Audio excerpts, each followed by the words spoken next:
नमो अर्हन्ताणं नमो सिद्धाणं नमो आयर्याणं नमो वज्रायाणं नमो लोये सवसाहुणम्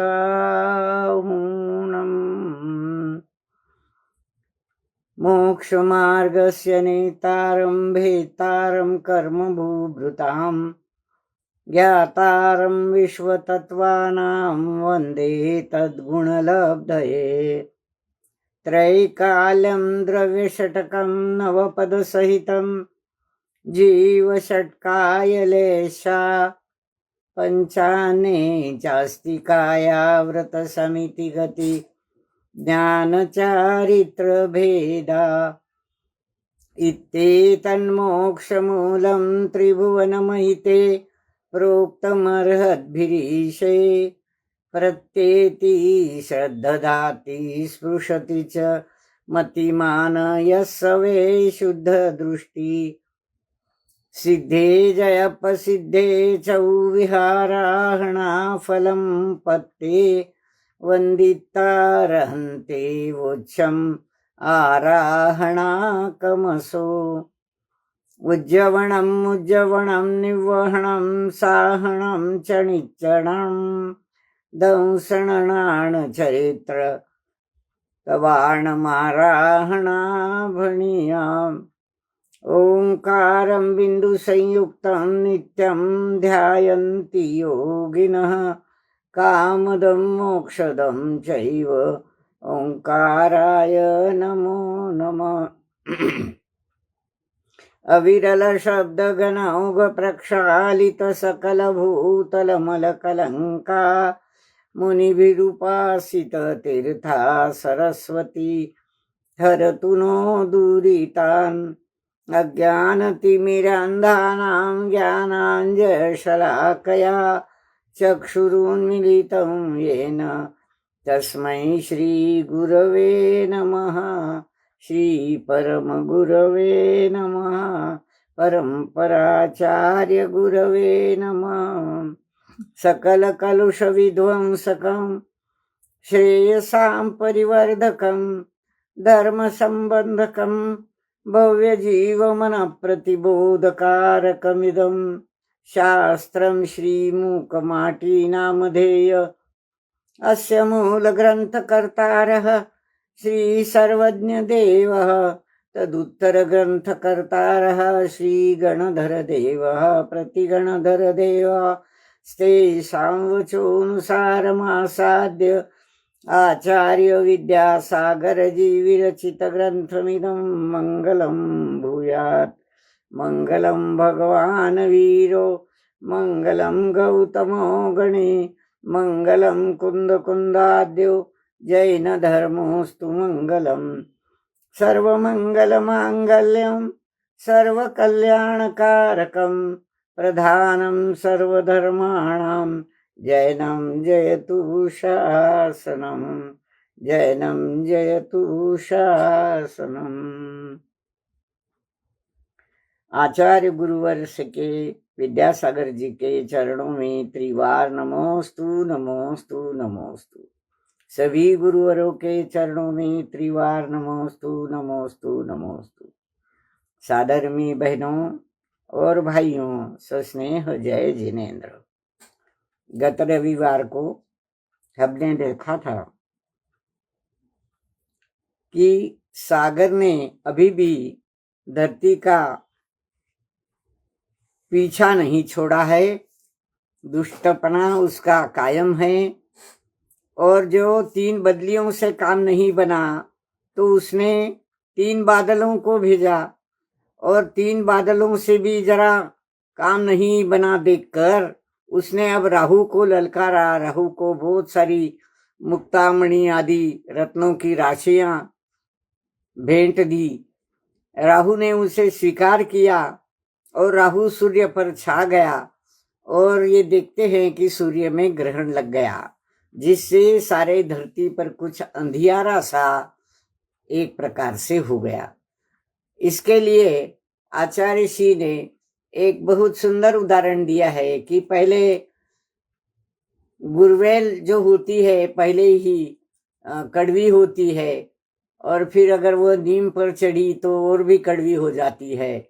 इस प्रकार दो दुष्ट प्रवृत्तियों के मिलन का यह जो परिणाम है, वह परिणाम इन दो दुष्ट प्रवृत्तियों के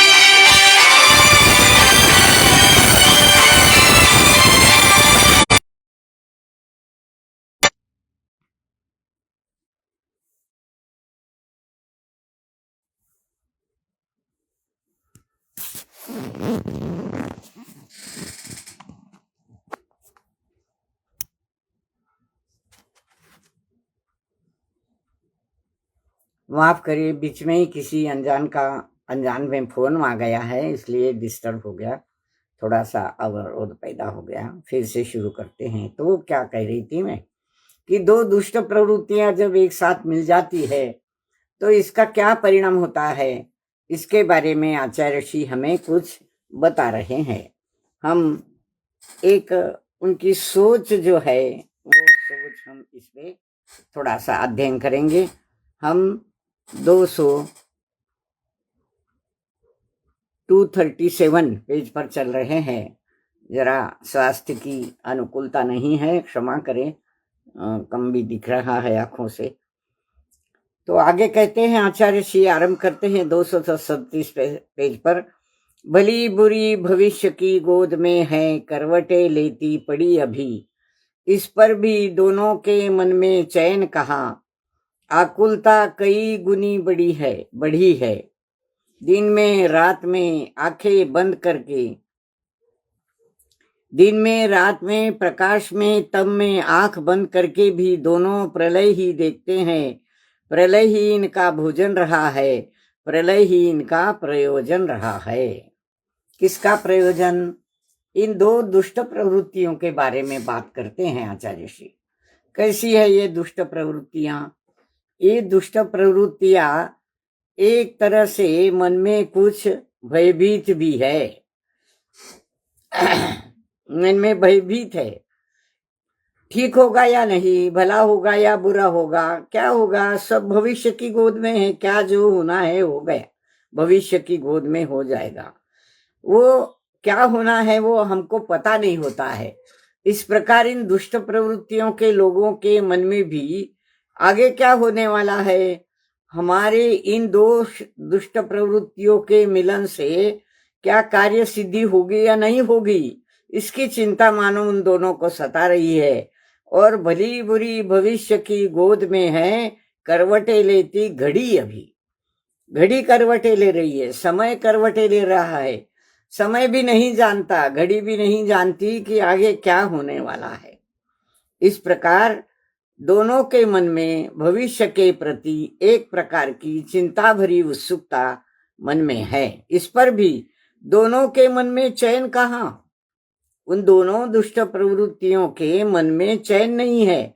भले ही बुरी प्रवृत्तियों के मन में चैन नहीं है, आकुलता उनकी कई गुना बढ़ गई है। दिन में रात में प्रकाश में तम में, यानी चारों प्रहर आठों प्रहर, रात को भी दिन को भी, प्रकाश के समय यानी दिन के उजाले में भी, रात्रि के अंधेरे में भी, आंखें बंद करके भी दोनों प्रलय ही देख रहे हैं। धरती पर प्रलय लाने का सपना लेकर वो निकल चुके हैं और दोनों प्रलय ही देख रहे हैं। प्रलय ही इनका भोजन है। इन दोनों दुष्ट प्रवृत्तियों का भोजन भी प्रलय ही लाना है, और प्रलय ही इनका हेतु है, प्रयोजन है। कार्य की अपेक्षा जो होती है वह प्रयोजन होता है, हेतु होता है कि यह कार्य करना है, उसका उद्देश्य होता है। तो सागर और राहु दोनों दुष्ट प्रवृत्तियां दोनों आपस में मिल गई हैं, और वे दोनों भी भला बुरा क्या करना है, जो भी करना है, क्या होने वाला है, ये तो भविष्य की गोद में छिपा हुआ है कोई बता नहीं सकता। परंतु इनके मन में प्रलय हो, ये भावना है दोनों के मन में। धरती को प्रलय में ये बहा देना चाहते हैं। प्रलय ही इनका हेतु है, प्रयोजन है। आगे चलते, अब धरती पर प्रलय लाने का जो उनका हेतु है वह कैसा है, क्या होने वाला है? धरती के विलय में निलय कैसे मिलेगा और कहाँ वह जीवन साधन? धरती की विजय में अभय किसे न मिलेगा और यहाँ जीवन साधन। अगर तुम प्रलय लाने वाले हो, प्रलय आएगा, धरती सारी प्रलय में डूब जाएगी, तो क्या होगा? धरती का विलय हो जाएगा। और धरती के विलय में अब कौन कहाँ रहेगा? निलय किसे मिलेगा? निलय मकान, घर, छाह को भी निलय कहते हैं। तो निलय किसे मिलेगा और कहाँ है जीवन साधन? निलय आकाश को भी कहते हैं। तो जगह कहाँ मिलेगी? रहने की जगह कहाँ मिलेगी? सच है, प्रतिशोध की जो भावना लोगों के मन में इस प्रकार की दुष्ट भाव होती है, उस दुष्ट भावना में उन्हें कुछ सूझता ही नहीं। हमेशा दुष्टपने का विचार ही उनके मन में आता रहता है। और आचार्य ऋषि की तो यह विशेषता है कि शब्दों से शब्द मिलाकर जो अनुप्रास का और यमक का खेल वे खेलते हैं, उपमाओं का, दृष्टांतों का और शब्दों का जो जाल बिछाते हैं, उसमें कई अर्थ निकल आते हैं। तो धरती पर प्रलय आएगा, तुम लाओगे प्रलय, तो रहने को जगह कहाँ मिलेगी? हाँ, आगे कहते हैं, धरती के विलय में निलय कैसे मिलेगा और वह जीवन साधन? धरती के विजय में अभय किसे न मिलेगा? अरे वह तो धरती तो जीवन का साधन है, जहां पर हम रहते हैं, पलते हैं, बढ़ते हैं, जीवन जीते हैं। इसीलिए धरती को हम माता कहते हैं। तो वह जीवन का साधन कहाँ मिलेगा? तुम धरती पर विजय पाना चाहते हो, पर ये जीवन साधन रहने की जगह तक कहाँ मिलेगी? और क्या कोई अभय का हाथ तुम्हारे सिर पर उठेगा? कोई अभय देगा तुमको, भय रहित जीवन देगा? अरे प्रतिशोध लेने वालों, तुम तो भय से डरे हुए हो, भय से भयभीत हो, डरते हो। कहाँ रहेंगे? अगर धरती प्रलय में डूब जाएगी तो रहेंगे कहाँ? और वह जीवन का साधन भी कहाँ मिलेगा? क्योंकि धरती तो सबको आश्रय देती है। यहां तक भी हम कह सकते हैं कि सागर कहाँ रहता है? धरती पर ही तो रहता है। तो धरती ही डूब जाएगी तो सागर रहेगा कहाँ? उसको कौन अभय देगा? कहाँ जगह मिलेगी उसको? कोई जीवन जीने का साधन भी मिलेगा उसे? तो जिस पर हम रहते हैं, जिसके आधार से रहते हैं, वह आधार हमें अभय देता है, भय रहित जीवन देता है। और उस आधार को ही अगर तुम प्रलय में डुबोना चाहते हो, तो तुम्हारी पहले सोचो कि तुम कहाँ जाओगे। ये दुष्ट लोग भले लोगों को नष्ट करना चाहते हैं, उनका नाश करना चाहते हैं, पर ये नहीं समझते कि उनके नाश में अपना भी नाश छिपा हुआ है। क्योंकि उनका नाश हो जाएगा तो इनका भी नाश अनायास होने वाला है। जो प्रतिशोध की भावना है, वह प्रतिशोध की भावना इन्हें भी तो पाप का बंध कराने वाली है। और ये पाप का बंध उन्हें कहाँ ले जाएगा? नरक में ले जाएगा। तो ये सोचना चाहिए कि प्रतिशोध की भावना से जब लोग एक दूसरे का बुरा चाहते हैं, हमेशा दूसरों के प्रति, हमेशा सुष्टों के प्रति दुष्ट भावना रखते हैं, वे स्वयं ही पहले डूबने की तैयारी कर लो। अपन स्वयं ही डूबने वाले हैं, ये शोध उनके मन में अभी नहीं है। इसलिए धरती के प्रलय में उनको निलय नहीं है, अभय का जीवन नहीं है, कोई जीवन का साधन उन्हें नहीं मिलने वाला।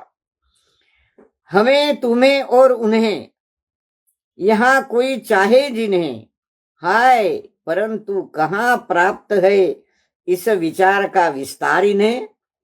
अरे हर किसी को, केवल उन प्रतिशोध लेने वालों की भावना का ही विचार नहीं है। प्रतिशोध वाले दुष्ट प्रवृत्ति के लोग ही नहीं, हम तुम सभी, हमें तुम्हें उन्हें, जो कोई चाहे उन्हें, सबको कहाँ प्राप्त है इस विचार का धन।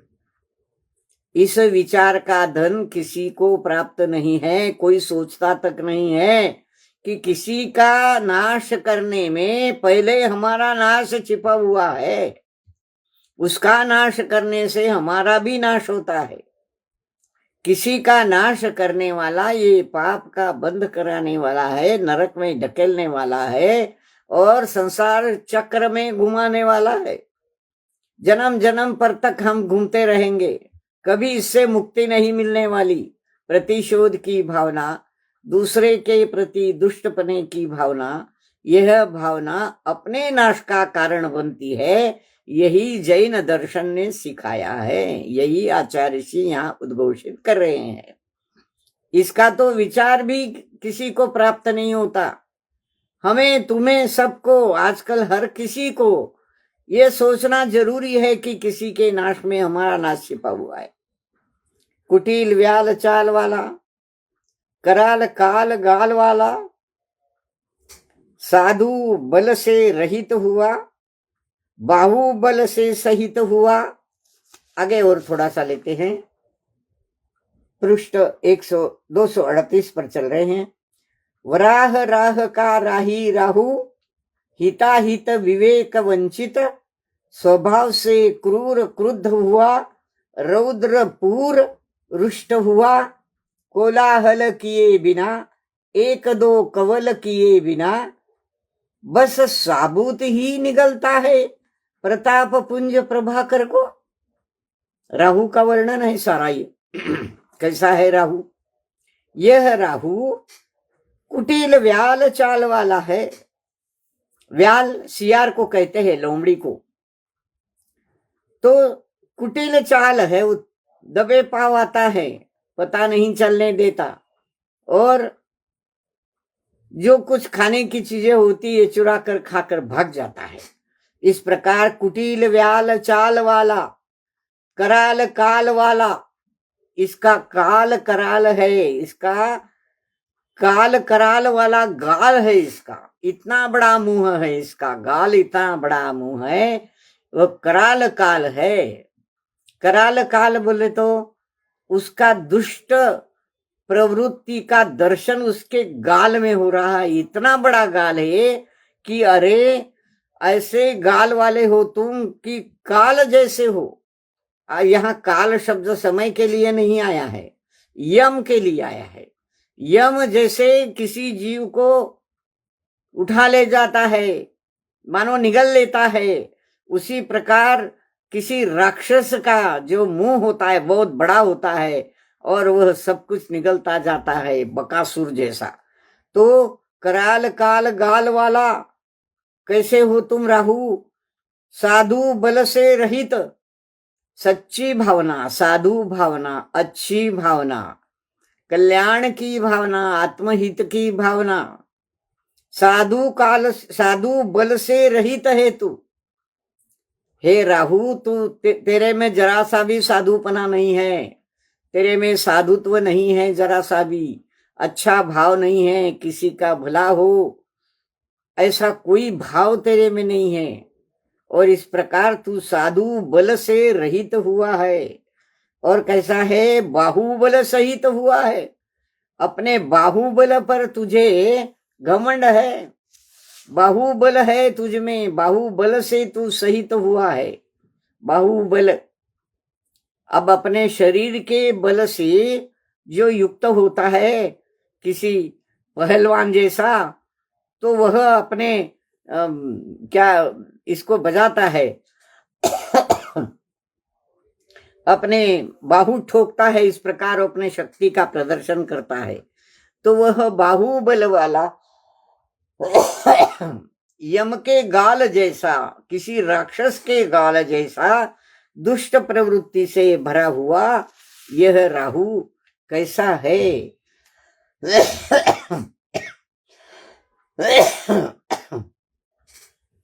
वराह राह का राही राहु, वराह राह, वराह सुअर को कहते हैं।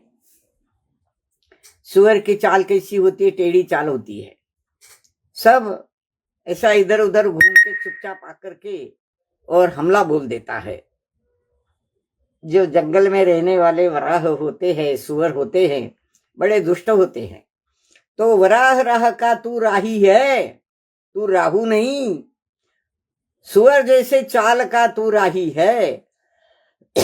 क्योंकि हिताहित विवेक से तू वंचित है, स्वभाव से क्रूर है, क्रुद्ध है, और क्या है?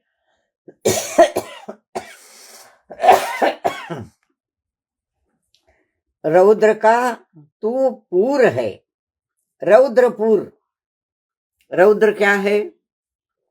हमारे ध्यान में एक रौद्र ध्यान आता है। अब किसी के व्यक्ति में अगर दुष्ट विचार आते हो तो वो रौद्र का ध्यानी होता है। और दुख के भाव आते हो,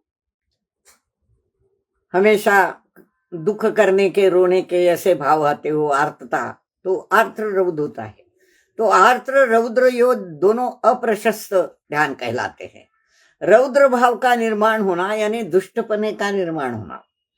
अत्यंत तीव्र क्रुद्ध होकर जब हम किसी का नाश करना चाहते हैं, हिंसा करना चाहते हैं, तो वह रौद्र का मानो पूर आ जाता है। तू रौद्र का पूर है, अत्यंत क्रुद्ध दुष्ट भाव का है, स्वभाव से क्रूर क्रुद्ध हुआ, रौद्रपुर रुष्ट हुआ, कोलाहल किए बिना, एक दो कवल किए बिना, बस साबूत ही निकलता है प्रताप पुंज प्रभाकर को। कैसा है देख, तू रौद्रपुर तो है ही, रुष्ट तो है ही। रुष्ट किससे है? धरती मां से रुष्ट है। किसी प्रकार की आवाज नहीं करता, कोलाहल नहीं करता, गड़गड़ाहट नहीं कोई बादलों जैसी।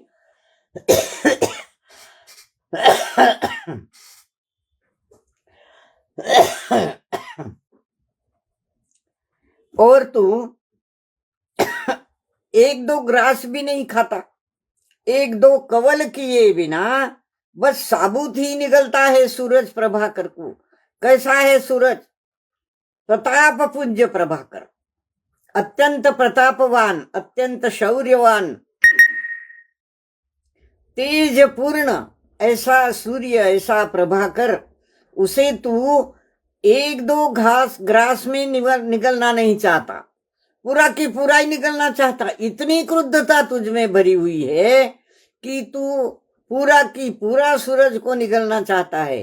अरे कितना दुष्ट है तू, कैसा दुष्ट भाव है तेरा। यह रौद्र का पूर है, धरती से रुष्ट हुआ, बिना आवाज किए धीरे धीरे आकर सुअर की चाल से आया, लोमड़ी की चाल से आया, और तू एक दो कवल किए बिना, ग्रास किए बिना, सबूत की पूरा सूरज को निकलना चाह रहा है। अरे ऐसा सूरज जो प्रभाकर है, प्रताप पुंज है, ऐसे सूरज को निकलता है तू। हाँ, सिंधु में बिंदु सा, माँ की गहन गोद में शिशु सा, राहु के गाल में समाहित हुआ भास्कर, दिनकर तिरोहित हुआ, सो दिन का अवसान सा लगता है, दिखने लगा हीन दीन, दिन दुर्दिन से घिरा दरिद्र गुहिसा। ऐसी सूरज की अवस्था तूने कर डाली, ऐसे प्रताप पुंज प्रभाकर की अवस्था तूने कर डाली। कैसी अवस्था हो गई सूरज की? सूरज की अवस्था हो गई ऐसी कि वह सिंधु में बिंदु सा दिखने लग गया, सागर में एक बूंद जैसा दिखने लग गया, यानी अत्यंत कम शक्ति वाला, और मां की गहन गोद में वह एक शिशु जैसा हो गया। गहन गोद मां की, इतनी बड़ी धरती में वह शिशु से एक शिशु बैठा हो, जैसे गोद में, मां की गोद में एक छोटा सा शिशु बैठा हो, इतनी बड़ी गोद में, धरती की गोद में वह प्रभाकर एक शिशु जैसा, एक छोटे बच्चे जैसा हो गया। राहु के गाल में समाहित हो गया भास्कर। सूरज पर राहु का ग्रहण लग गया। राहु उसके गाल में, इतने बड़े गाल में समाहित हो गया, यानी समा गया, उसको निगल लिया उसने। और उसकी स्थिति क्या हो गई सूरज की? दिनकर तिरोहित होगा। सूर्य अब दिखता नहीं है, सूरज अब दिखता नहीं है। क्यों नहीं दिखता है सूरज? क्योंकि राहु की उस पर छाया पड़ गई। राहु ने उसे ढक दिया है और छाया पड़ने से वह दिख नहीं रहा है, जिसे हम पूर्ण सूर्य ग्रहण कहते हैं। पूर्ण सूर्य ग्रहण में सूरज दिखता नहीं है और दिन में रात जैसा अंधेरा हो जाता है, क्योंकि सूरज डूब गया ऐसा लगता है। तो यह जो राहु के कराल काल में समाहित हुआ भास्कर और दिनकर तिरोहित हुआ, अदृश्य हो गया, दिखाई नहीं देने लगा। दिनकर सूरज दिन का अवसान सा लगता है, ऐसे लगता है दिन ढल गया है, रात हो गई है। दिखने लगा हीन दीन, दिन यानी दिवस भी हीन दीन दिखने लग गया। दिन हीन दीन दिखने लग गया, यानी दिन में भी अंधेरा छा गया, दिन भी दिवस भी हीन दीन दिखने लग गया, बिल्कुल जैसे कोई प्रकाश नहीं है। दुर्दिन से घिरा दरिद्र गृही सा, किसके जैसा हो गया? दिवस दुर्दिन से घिरा हुआ, दुर्दिन से घिरा हुआ, जैसे उसके बुरे दिन आ गए हो और दरिद्री हो गया हो, ऐसा गृही, ऐसा रहने वाला गृहस्थ गृही, जैसे उसका कोई बहुत नुकसान हो जाता है। अब जैसे हमने देखा कि पूरग्रस्तों की क्या स्थिति हो गई, इतनी बाढ़ आई कि घर बह गया, दार बह गया, कपड़े लत्ते बर्तन भांडे पैसा जो भी घर में था सब बह गया और कुछ नहीं रहा। तो ये गृहस्थ भी ऐसे दुर्दिन से घिर गए, बुरे दिनों से घिर गए, खराब वक्त चल रहा है सबका। वैसे दिवस का भी खराब वक्त चल रहा है, क्योंकि सूरज को राहु ने निगल लिया है, दिन में अंधेरा हो गया है। सूरज तो बिल्कुल बच्चे सा हो गया है और तिरोहित हो गया है, और बाकी लोगों की अवस्था भी ऐसी बुरी हो गई है कि वो तो बिल्कुल दशा हो गई है उनकी, हीन दीन हो गए हैं वे। यह संध्या काल है या अकाल में काल का आगमन। तिलक से विरहित ललाट तलसम गगनांगना का आंगन अभिराम कहाँ रहा वो? क्या उपमाएं देते हैं, कैसे कैसे शब्द। हीन दीन, दिन दरिद्र, दिन के शब्द के अर्थ देखिए, है ना, कितने सुंदर शब्दों का प्रयोग आचार्य श्री यहाँ करते हैं। और उसमें जो अध्यात्म छिपा है, जो उपदेश छिपा है हमारे लिए, वो बड़ी काम की चीज है।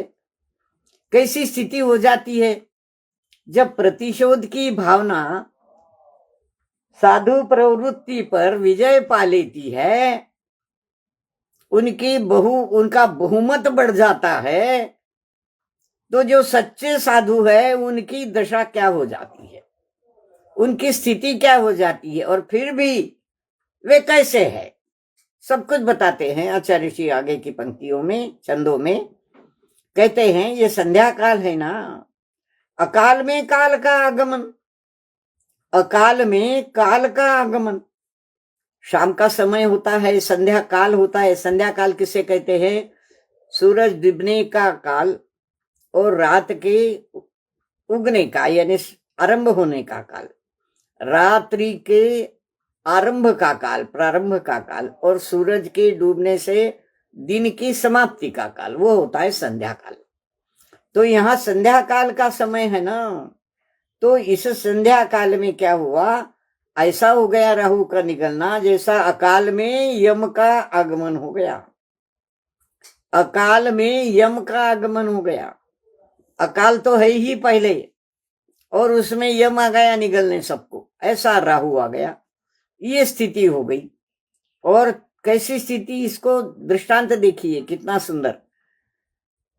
ललना ललाट तलसम, ललना स्त्री के भाल के तलसम, भाल पर उसके ललाट पर गगनांगना का आंगन, सारा गगन ऐसा दिख रहा है जैसे किसी स्त्री का ललाट तिलक विरहित हो, कुंकुम विरहित हो। जब किसी स्त्री का पति शांत हो जाता है तो वह कुंकुम तिलक नहीं लगाती, ऐसा रिवाज है। तो कुंकुम तिलक नहीं लगाती तो उसका जो भाल है वह कैसा दिखता है, सुना सुना दिखता है। वैसा आकाश का आंगन, गगनांगन, गगनांगन का भाल, उसका आंगन ऐसा ही दिखने लग गया जैसा किसी स्त्री का पति मरने के बाद उसका ललाट दिखता है। क्या उपमा है, ऐसी उपमा जो एक चित्र निर्माण कर देती है। इस पूरे मूक माटी में ऐसे कई चित्र काव्य हम देखेंगे, चित्र छंद देखेंगे हम इसमें।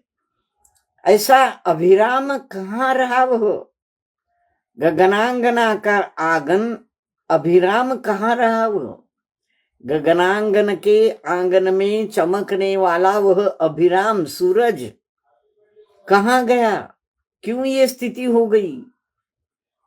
आकाश के आंगन की स्थिति ये क्यों हो गई, दिन में भी अंधेरा क्यों हो गया। अब इसको और थोड़ी सी आगे चलकर फिर हम पलटेंगे और देखेंगे कि इसमें क्या निकलता है। दिशाओं की दशा बदली, दिशाओं की दशा बदली, जीर्ण ज्वर ग्रसित काया जैसी, जीर्ण ज्वर ग्रसित काया के समान। जैसे बहुत दिनों तक बुखार चलता है और इतना बुखार होने के बाद आदमी की काया जो है, शरीर जो है पीला पड़ जाता है, ग्रसित हो जाता है कमजोरी के कारण, बुखार के कारण। वैसी 10 दिशाएं भी कमजोर बन गई हैं, कहीं उजाला नहीं दिखाई देता, सारा आसमंत अंधेरा छा गया है, कोई उसमें उजाले का नाम नहीं है।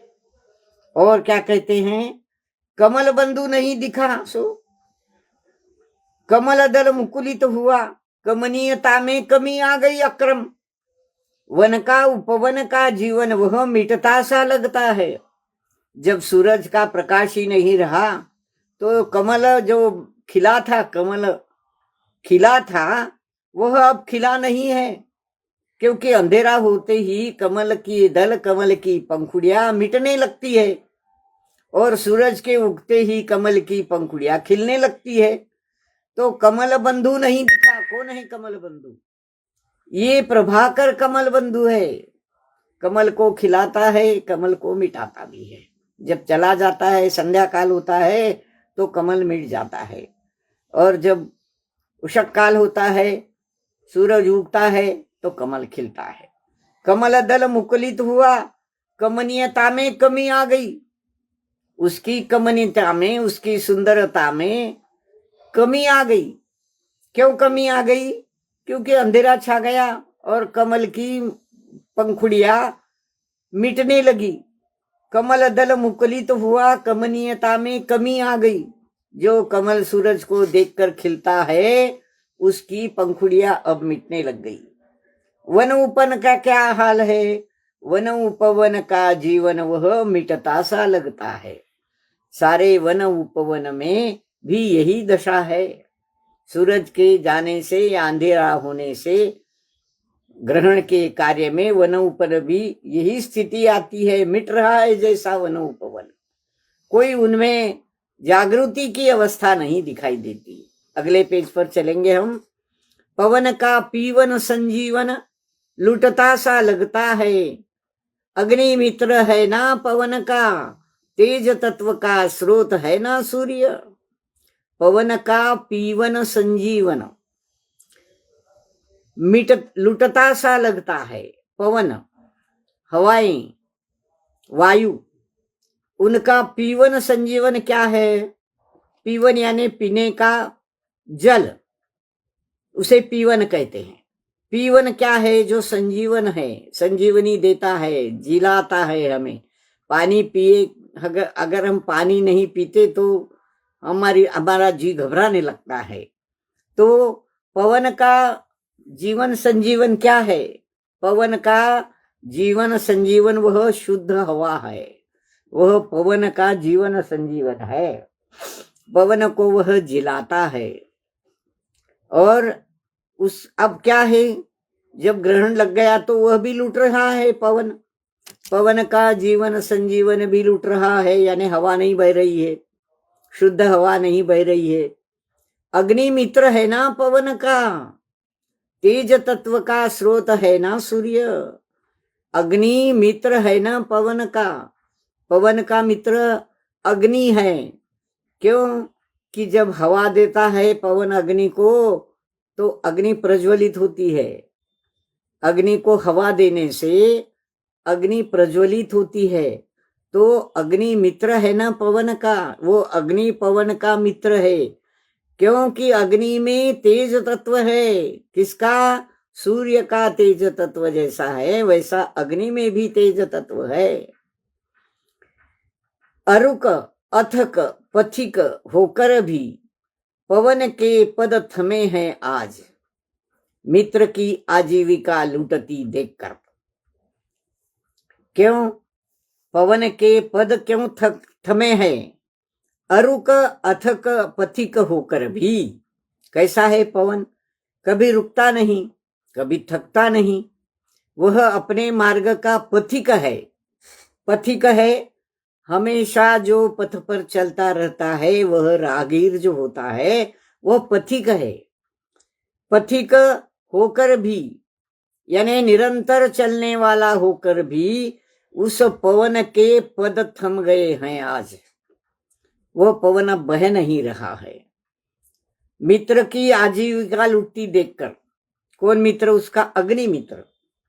अग्नि मित्र की आजीविका लुटती देखकर पवन भी रुक गया है। मित्र की आजीवता कैसे रुक गई?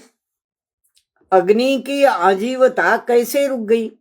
क्योंकि अग्नि को जीवन सूर्य की ताप से मिलता है। सूर्य की ताप, प्रभाकर की तप्तता ही अग्नि की तप्तता है ना। तो जो उष्णता अग्नि के है, वह अग्नि की उष्णता सूर्य की उष्णता ही है। उष्णता उसका मुख्य अंग है। जो सूरज का मुख्य अंग है वही उसका मुख्य अंग है। तो अग्नि भी बुझ गई। पवन का मित्र अग्नि भी बुझते देखकर पवन के पांव भी थक गए, थम गए। चल नहीं रहा है वो पवन, बह नहीं रहा है। अग्नि की उष्णता मिट गई है, वह ठंडा पड़ रहा है। क्योंकि रात में अग्नि की उष्णता या अंधेरे में अग्नि की उष्णता इतनी नहीं लगती जैसे जाड़े के दिनों में, शीत के दिनों में हम अनुभव करते हैं। और तापने के लिए अग्नि जलाकर हम उसके पास बैठते हैं अग्नि प्राप्त करने के लिए। पर हवा में वह अग्नि की उष्णता हमें नहीं मिलती। तो पवन के पांव भी जो अथक बिना थके चलते थे, वे अब थम गए हैं। क्योंकि अंधेरा होने से अग्नि की सारी उष्णता भी ठंडी पड़ गई है। मित्र की आजीविका लुट गई है। आजीविका सूरज के समान जो उष्णता उसकी मुख्य उसका अंग है, वो उसकी आजीविका बताई है यहाँ। मासूम ममता की मूर्ति, स्वैर विहारी स्वतंत्र संगीत जीवी, संयम तंत्री, सर्व संगों से मुक्त निस्संग, अंग की संगीती संगी जिसका, संघ समाज सेवी वात्सल्यपूर अक्षस्थल, तमो रजो अवगुण हनी, सतीगुणी सतोगुणी, श्रम गुणी धनी, वैर विरोधी वेद बोधी, संध्या की शंका से आकुल, आकस्मित भय से व्याकुल, किसके पंख भर आए हैं। श्लथ पक्षी दल वह विहंगम दृष्ट दर्शन छोड़ अपने अपने नीड़ों पर आ मौन बैठ जाता है जिसका तन और चिंता की सुदूर गहनता में बैठ जाता है जिसका मन। थोड़ा लंबा छंद है, पर ये सब पक्षियों के लिए कहा है, पशु पक्षियों के लिए, खासकर पक्षियों के लिए कहा है। क्या कहते हैं? ये सारे पक्षी जो होते हैं ना, कैसे होते हैं?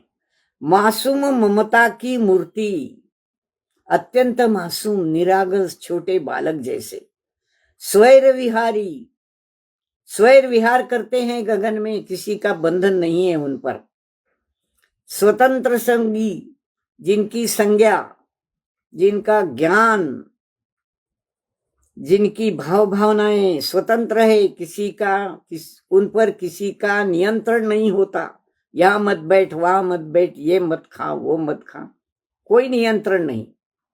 संगीत जीवी, ये छोटे छोटे पंछी जो होते हैं ना, स्वैर आकाश में उड़ते हैं, ये चहचहाते हैं, किलकारियां भरते हैं, मानो संगीत फूटता है उनकी किलकारियों में। सुबह सुबह जब हम संगीत, इस प्रकार की चिड़ियों की चहचहाट सुनते हैं, पंछियों के चहकना सुनते हैं, तो एक प्रकार का संगीत उनके मधुर स्वरों से हमें सुनने को मिलता है और हम भी आनंदित हो जाते हैं।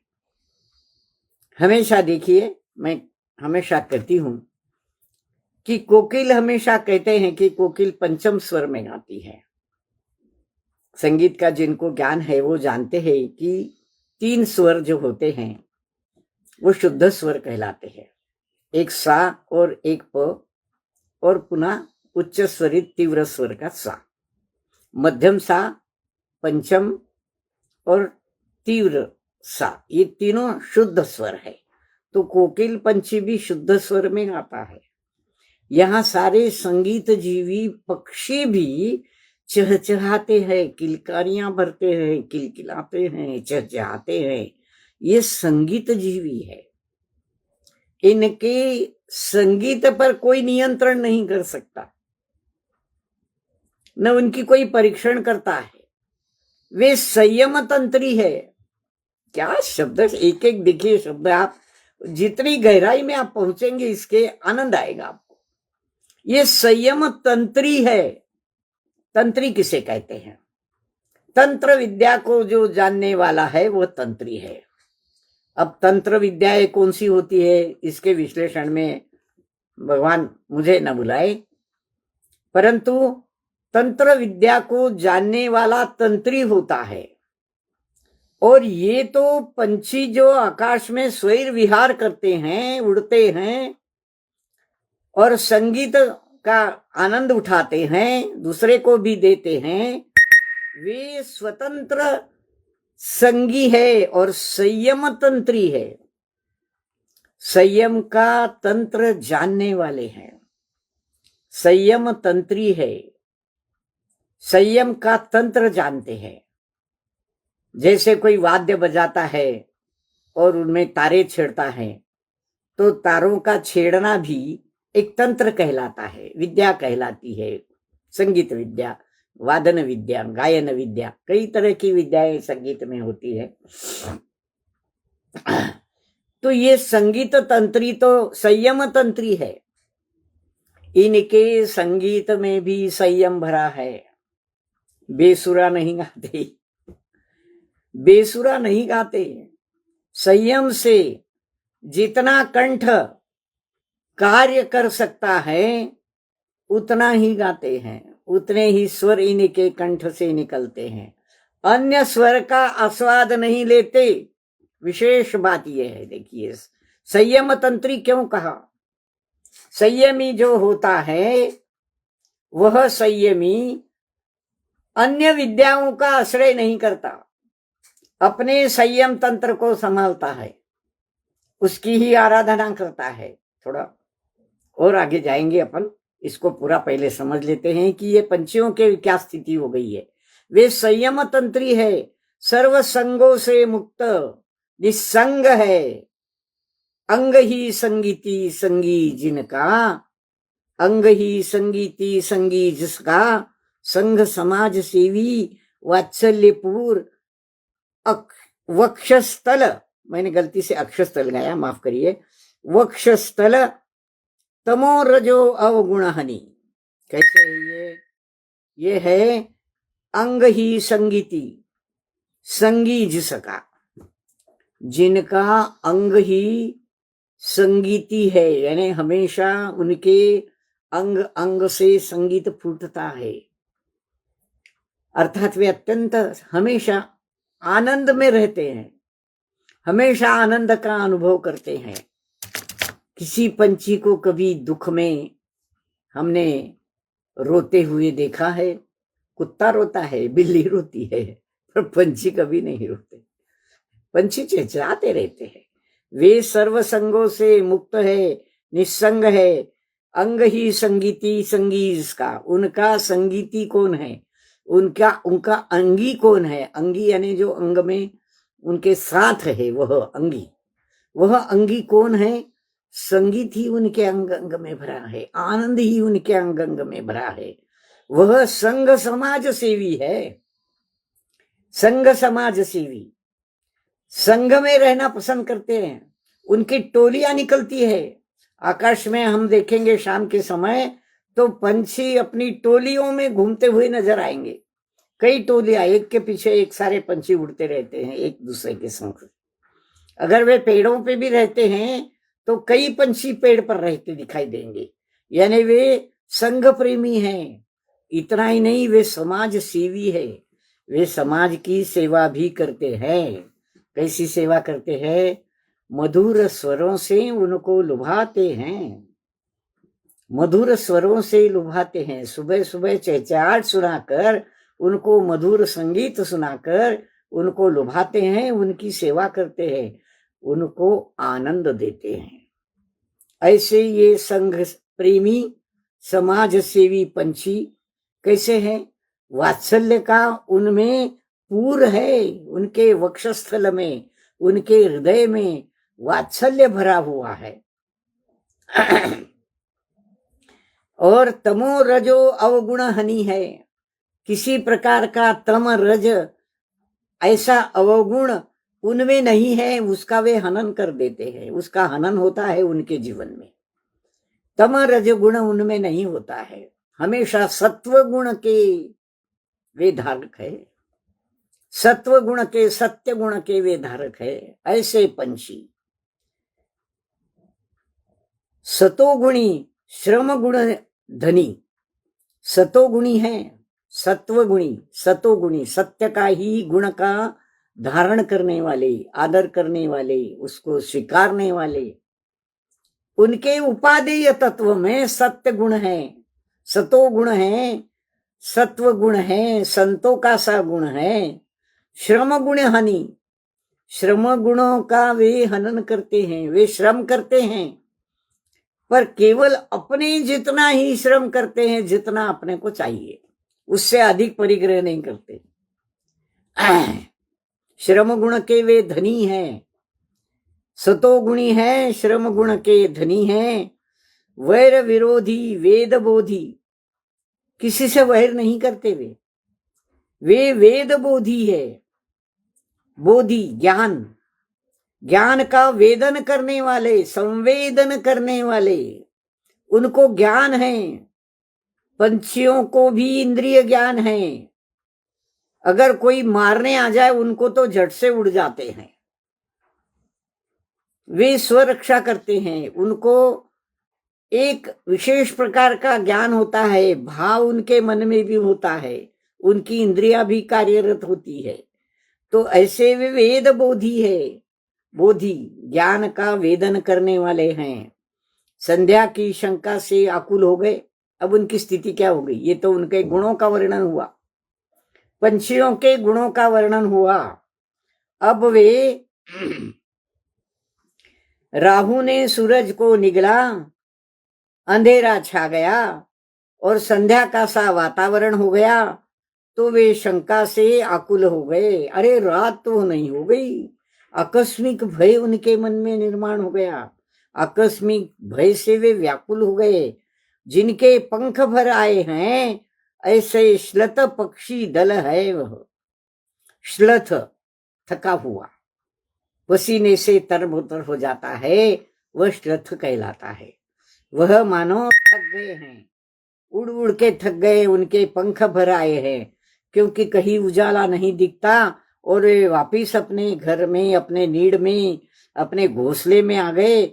यह विहंगम दृश्य दर्शन उन्होंने छोड़ दिया और ये थके हुए पक्षी पंख भर आने से, आकस्मिक भय से वे व्याकुल हो गए कि संध्या कैसे कैसे जल्दी हो गई, संध्या कहाँ गया वह उजाला।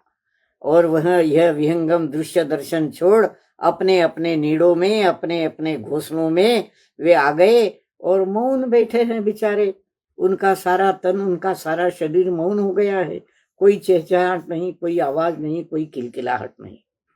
चिंता की सुदूर गहनता में बैठ जाता है जिनका मन। चिंता हो रही है, ऐसे कैसे उजाला, कहाँ चला गया हमारा सूर्य, हमारा प्रकाश कहाँ चला गया, इतने जल्दी रात कैसे हो गई, क्या फिर दिन निकलेगा भी या नहीं, क्या सूरज हमें प्रकाश देगा भी या नहीं। चिंता की सुदूर गहनता से, गहनता में उनका मन बैठ गया। वह चिंता से भरकर अपने घोंसलों में चुपचाप आकर बैठ गए बेचारे। ऐसे ये छोटे छोटे पंछी अत्यंत व्याकुल मन से अपने नीड़ों में आ गए, अपने घरों में आ गए। हमारे महाराष्ट्रियन बंधु और बहनों से विशेष याद दिलाना चाहती हूँ। बचपन में आपने एक कविता पढ़ी होगी, हमारे बचपन में तो हमने पढ़ी है। एक पक्षिणी अपने बच्चों के लिए घास लेने जाती है, किसी चिड़ीमार ने उसको तीर मार दिया और वह जख्मी हो गई। फिर भी फड़फड़ाती हुई, प्राण आकुल व्याकुल होकर वह जैसे तैसे उड़ते उड़ते अपने घोंसले में आ गई। अपने बच्चों को, अपने छोटे छोटे पिल्लों को उसने वो ग्रास खिलाए। और वो जो कहती है, बड़ी करुण कविता थी। जब हमारी शिक्षिका हमें पढ़ाती थी तो हम रोने लग जाते थे। क्या कहती वो, अरे इस नरतन को आनंद देने में, संगीत देने में मैंने अपना जीवन बिताया, मैंने इसका क्या बिगाड़ा था जो इसने उसे मार दिया। मुझे क्यों मारा इसने, मैंने इसका क्या बिगाड़ा था। ऐसी वह अत्यंत व्याकुल भरे अपने बच्चों को जब समझाती है कि मैं तो अब बचने वाली नहीं, मेरे बच्चों जाने दो, मैं उस कविता के फंस जाऊंगी उसमें। तो भय से अत्यंत आक्रांत होकर, व्याकुल आकुल होकर ये सारे पंछी अपने घोंसलों में आकर बैठ गए और उनका मन ऐसे बैठ गया, क्या हो सकता है आगे, उजाला कहीं दिखेगा भी या नहीं, ये सूरज कभी चमकेगा भी या नहीं, क्या स्थिति होगी हमारी। कंपित है अनुकंपा से अनुक्षण, सो तन में कंपन है। 240 पेज पर हम चल रहे हैं। अंदर है आर्द्र कण, आर्त के कारण बाहर आ आकर क्रंदन कर रहे हैं। उन पंछियों की यह स्थिति है कि उनके मन में जो दर्द भरा है वह अनुकंपा से कंपित है। अनुक्षण जो तन में कंपन है, प्रत्येक क्षण अनुकंपा से, दया से कंपित है और उनके तन में कंपन है, तन थरथरा रहे हैं। उनके अंदर से आर्द्र कण आर्त के कारण बाहर आकर क्रंदन कर रहे हैं, मानो रोना आ रहा है, रो रहे हैं।